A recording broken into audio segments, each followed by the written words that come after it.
el cliente va con la app y le dice yo te doy mi dinero, pero el dinero realmente no está en la empresa que hizo la app, sino en un banco. Muchas otras cosas, las famosas letras chiquitas, los contratos gigantes, te dan un contrato gigante y todo lo que realmente te importa está en la hoja 20 con letra tamaño 1 que es imposible de leer. Dependiendo en qué país, pero hay una exclusión financiera, o sea, gente que nunca ha tenido una experiencia bancaria, pero con la fintech no, porque yo ya tengo toda la infraestructura montada y tener un nuevo cliente no me cuesta prácticamente nada.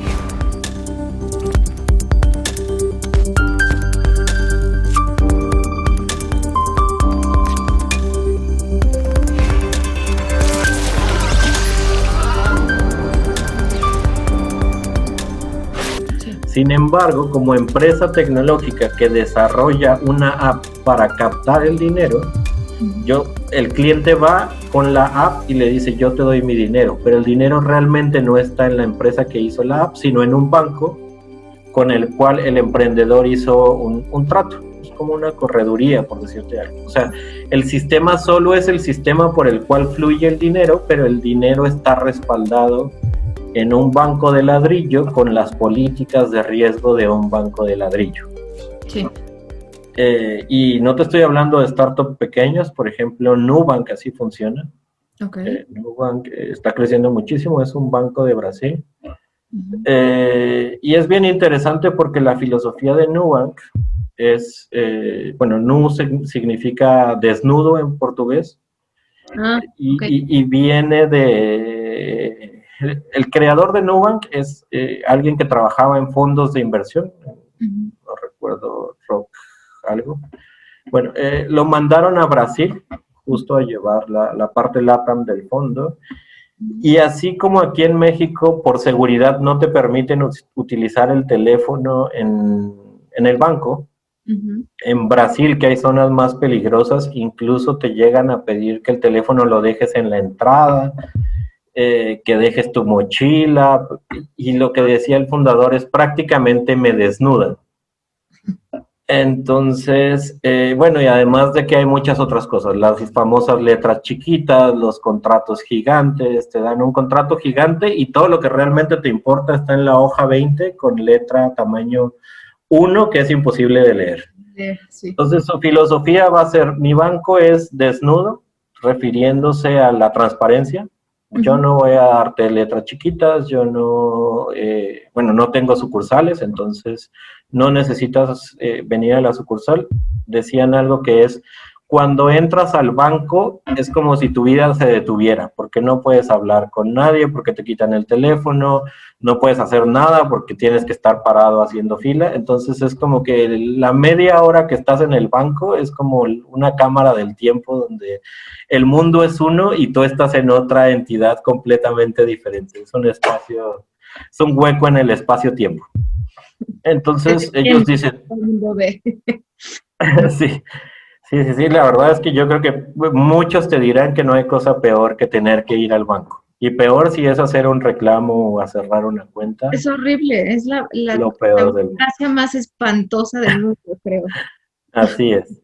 Entonces él dijo, yo no voy a tener sucursales, por lo tanto, todo lo que vayas a hacer conmigo lo vas a poder hacer a través de mi app o de mis canales digitales. Hoy Nubank está creciendo impresionantemente, abrieron operación hace algunos meses en México y se están preparando para abrir Colombia y Argentina. O sea, vienen con todo. Vienen a conquistar toda Latinoamérica. Al final su filosofía es esa. También tiene que ver con que sus productos son mucho más sencillos. Las cosas que tú puedes hacer en un banco, por ejemplo, lo que te decía, banca empresa, es tener varios autorizados para entrar a la cuenta. Hay productos que sí son muy complejos. Ellos simplificaron todo y dijeron, bueno, ¿qué es lo que necesita el 90% de la gente? Una cuenta de ahorro y una tarjeta de crédito. Entonces salieron con una cuenta de ahorro y una tarjeta de crédito. Puedes crear tu cuenta desde tu casa, te piden algunas cositas, tus datos personales, una foto, que le saques foto a tu identificación, a tu INE o tu cédula de identidad. Y tienes tu cuenta, básicamente. Obviamente por detrás tienen muchísima tecnología de control de prevención de fraudes, de prevención de lavado de dinero, reconocimiento facial. un millón de cosas, pero eso no tiene por qué enterarse el usuario. El usuario lo que percibe es un banco que es mucho más sencillo, mucho más accesible y mucho más humano, porque además, si te fijas, todas las comunicaciones que tiene un banco tradicional son extremadamente formales, tu ejecutivo te recibe de traje, y eso me lleva a lo siguiente, que es la inclusión bancaria. A lo mejor, si tú eres un gran empresario, esperas que te reciba un ejecutivo de traje, pero quizá, y eso es algo que, por ejemplo, ha llegado a pasar aquí en Credit Centro, si tú eres un albañil, decían, al albañil si viene todo sucio de la obra, probablemente le va a dar hasta pena sentarse en tu silla porque te le va a ensuciar. Sí. Y no es un bárbaro, y entonces le enseñaron que es de mala educación llegar a la casa de una persona y dejarle toda sucia la sala. Sí. Entonces quizá esa persona ni siquiera va a querer venir al banco, porque además el albañil no puede estar 2 horas esperando en la fila para hacer un depósito o una extracción, porque son 2 horas que dejó de trabajar. Entonces, una de las herramientas más grandes que las fintechs les van a traer al mundo es la inclusión financiera. Más o menos unos números así, grandes rasgos, dependiendo en qué país, pero hay una exclusión financiera, o sea, gente que nunca ha tenido una experiencia bancaria, de entre 35 y 50% de la gente en Latinoamérica.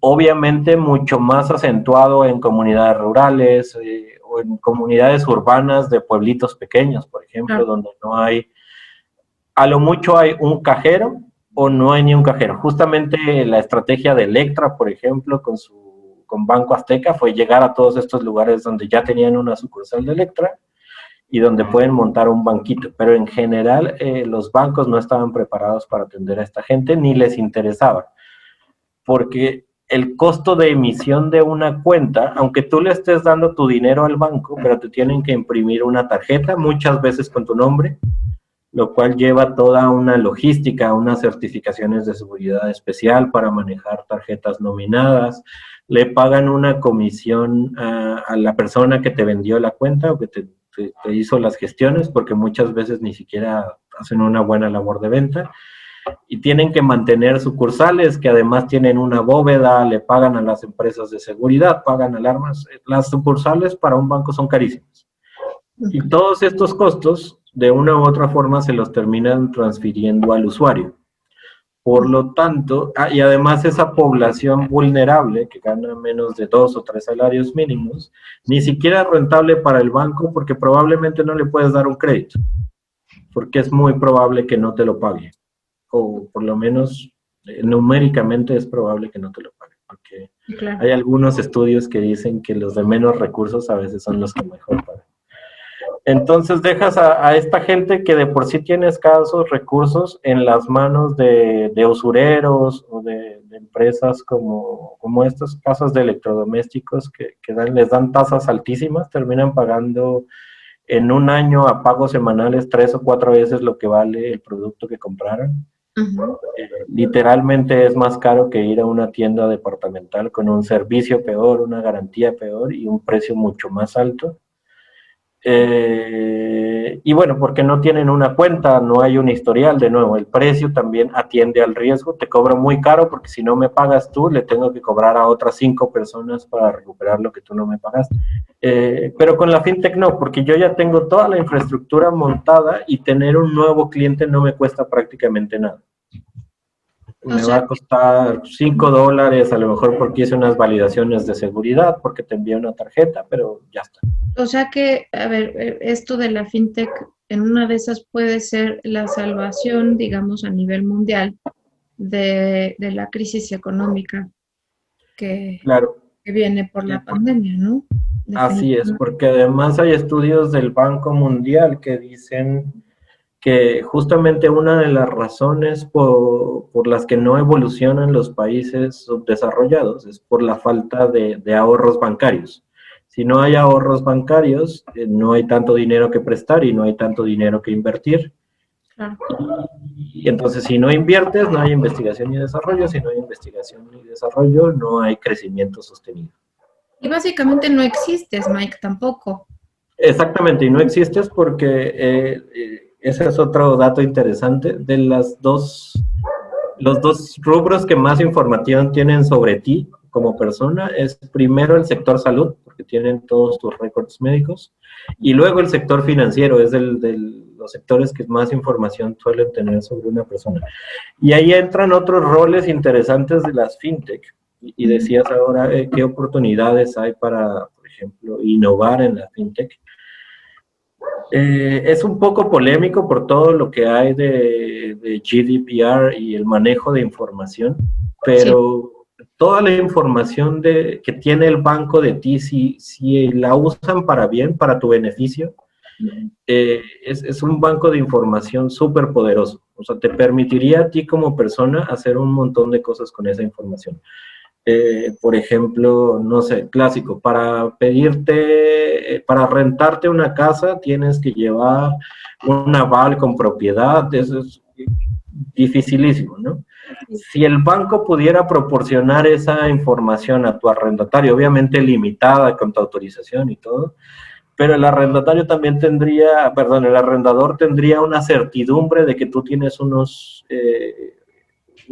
flujos de efectivo constantes, que realmente ganas más o menos lo que dices sin decirle exactamente cuánto. Es información que es valiosísima para el usuario. Entonces, además, otra cosa que tienen los bancos es que los bancos te conocen físicamente, ya sea a través de estas nuevas tecnologías de reconocimiento facial, de reconocimiento de voz, o los bancos tradicionales porque te tuvieron ahí sentado frente a un ejecutivo. Entonces ellos pueden jugar un rol muy importante en cuanto a validación de identidad. Es decir, realmente esta persona que está usando mi app es la persona que dice ser. Por lo tanto, a través de tokenización de transacciones, puedes hacer un montón de cosas. Por ejemplo, hoy que estamos con el tema de pandemia, de educación en la pandemia, se me ocurre una idea súper vaga, pero a lo mejor a través de tu app de tu banco, te puede generar un QR que cuando inicias el examen lo muestras a la webcam, de tal forma que digas, efectivamente soy yo el que está realizando el examen. Digo, no, obviamente es una idea improvisada, pero ese tipo de identificaciones donde realmente no le vas a dar tus datos bancarios a alguien para que haga el examen por ti. No, jamás en la vida. No, jamás. Entonces, imagínate lo poderosa que es esa herramienta. Ya no solo es alguien viéndote, sino tienes otros controles de validación de identidad bien interesantes. La verdad es que hay mucha oportunidad y muchas cosas que hacer en el banco, pero hay que pensar totalmente disruptivo. O sea, lo que ya está hecho, a veces darle más vueltas no tiene tanto sentido. Hay que buscar en qué es lo que no está hecho. Hay otros conceptos bien interesantes que son, por ejemplo, el everyday banking o el embedded banking, que eso significa, normalmente, por ejemplo, si yo quiero comprar un coche, voy a la agencia, veo el coche y en la agencia me va a atender un ejecutivo del banco que me va a hacer todo el trámite de mi crédito, me van a dar un crédito y ya está. O lo mismo para una agencia de viajes o lo que sea. Este concepto de everyday banking es que tú no tengas que ir al banco para hacer lo que quieres hacer, sino que el banco ya esté donde tú quieres. ¿Qué quiere decir esto? Si yo quiero irme de viaje, entro a agenciadeviajes.com, veo mi viaje y ahí mismo me dice, tu precio son 15,000 pesos o tramita tu crédito. Ahí completa un formulario y me dice, el banco Azul te aprobó tu crédito, ¿quieres tomarlo? Estas son las condiciones. Sí, sí quiero. Y te vas con todo tu viaje financiado ya por un banco. Sin haber tenido que hacer todo el trámite después de ir al banco y que te financien y que te hagan un estudio de crédito. Y todo. Así es. Oye, Mike, ya para terminar yo te quería preguntar, ¿cuáles son los países o cómo está rankeado este tema de la fintech? ¿O está por continentes o está por países? Pero más o menos para entender. Para entender que quiénes son los que están más avanzados. Los que están más avanzados. Mira, justo por el tema de que se borran las fronteras, bueno, obviamente México tiene ahí una palomita con el tema de la regulación. Con otras cosas no estoy tan seguro porque el ecosistema tiene que crecer mucho. Sí. En Latinoamérica, Chile también ha hecho esfuerzos bien grandes con todo el tema de startups y con el tema fintech. También ellos están apuntando ya a Open Banking como en Europa. Ujú. En Colombia la banca es bastante fuerte, los grupos bancarios son muy, muy fuertes. Son sólidos. Bancolombia, por ejemplo, está haciendo esfuerzos grandísimos para digitalizarse, que ese es un fenómeno interesante en Colombia. En Colombia los bancos se están digitalizando mucho, aparte de que hay un ecosistema fintech, pero los bancos realmente le están metiendo mucha garra. Ok. Pero eso no está tan marcado en los países, sino más en ciertas empresas que están entendiendo y se están subiendo al tren y justamente lo que están haciendo es romper las fronteras. Porque como te decía, como no te tienes que adherir necesariamente a la regulación bancaria del país y no tienes una infraestructura física, es relativamente fácil hacer lo que hizo Nubank. Me consolido en Brasil y después brinco a casi al mismo tiempo a 5 países. Sí. Entonces, ya no está tan delimitado por las fronteras, sino por las iniciativas realmente. Mike, pues yo te agradezco muchísimo. La verdad es que a mí me abriste mucho los ojos porque yo he de confesar que estaba, como muchos que están en el gobierno, sin conocimientos profundos del tema. Eh, Me parece una herramienta maravillosa, empezando por lo que tú decías de toda la información que traen los bancos, ¿no? O sea, esa hace unos años, unos 8 o 10 años, se están preocupando mucho los bancos mexicanos con cómo iban a lograr llegar a todas partes. Entonces, que haya esta tecnología y que verdaderamente ahora sí ya pueda haber esa bancarización que tanto les preocupa, me parece excelente noticia.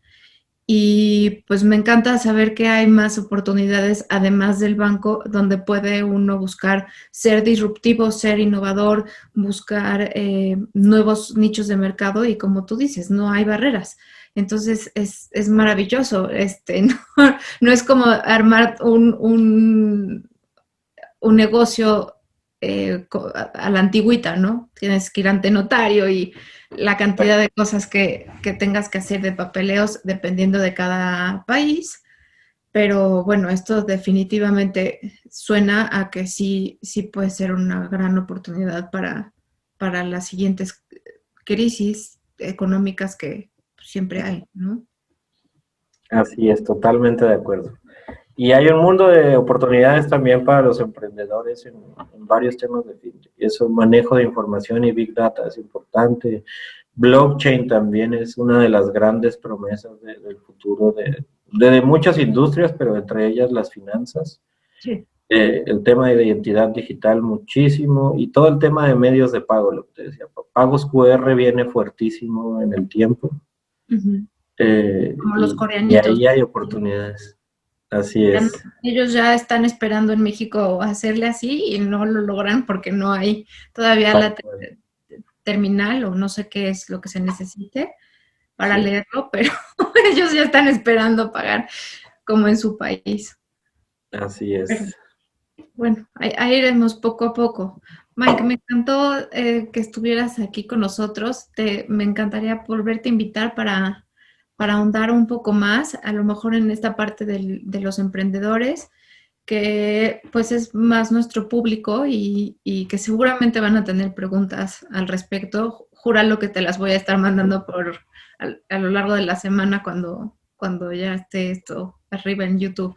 Entonces te estaré preguntando de nuevas cosas que tendrán de dudas y definitivamente esa parte que dices del derecho de que hay como una pequeña laguna ahí todavía que arreglar. Así es. Pues fue un gusto para mí también estar aquí. Yo siempre no solo espero haber respondido preguntas, sino espero haber creado nuevas, que ahí es donde nace el emprendimiento. Y cuando gusten, estamos aquí para conversar otro rato. Perfecto, Mac. Muchísimas gracias.